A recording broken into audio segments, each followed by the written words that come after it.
لله رب العالمين والصلاة والسلام على رسوله وعلى آله وصحبه أجمعين. سبحانك لا علم لنا إلا ما علمتنا إنك أنت العليم الحكيم. سبحانك لا فهم لنا إلا ما فهمتنا إنك أنت الجواد الكريم. قل رب زدني علما. أعوذ بالله من الشيطان الرجيم.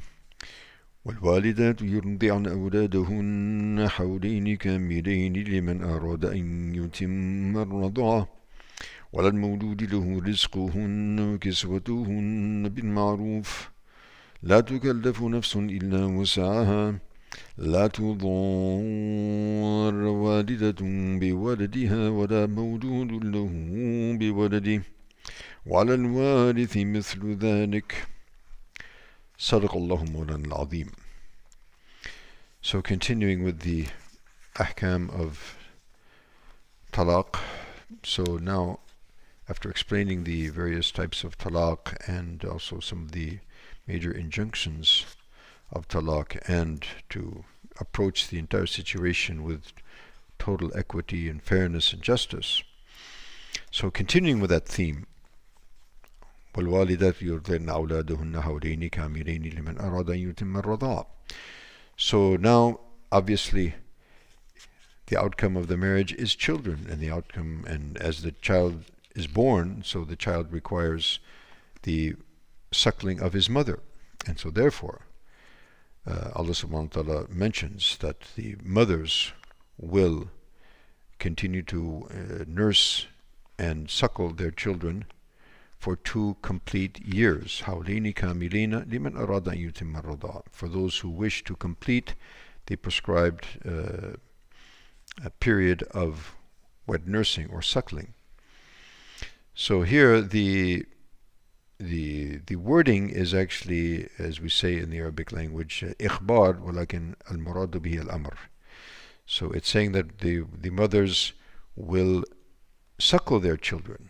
But actually, what is inferred here is that they must. It's a right. So there's rights upon the mothers, and there's rights upon the fathers. So one of the major rights of the mother is upon the mother to the child is obviously to give the milk to that child, that is will be his sole sustenance up to a period of 2 years, and we'll talk about a little bit later concerning that period. لِمَنْ أَرَادَ أَنْ يُتِمَّ الرَّضَاعَ, for those who want to complete that period. So the maximum period will be 2 years. It's also said perhaps up to 2.5 years. We'll talk about that, as I said, later. However, if in certain circumstances it may be completed before that, or it might be cut off before that, and we'll talk about those circumstances also a little bit later on. وَعَلَى الْمَوْلُودِ لَهُ رِزْقُهُنَّ, and upon the one who the child is born to. It's interesting that Allah subhanahu wa ta'ala says for the mothers, but He doesn't say, and so for the fathers. But moreover, the wording is very delicate here and very subtle. And for the one who the child has been born to and for, because the mother is obviously the mother, and the father is obviously the father. However, there's an added dimension to the fathership of the child, is that the lineage will be attributed to who? To the father. So and so, son of so and so. So he'll be attributed. So it is with this added sort of responsibility and added nobility as well, you might say.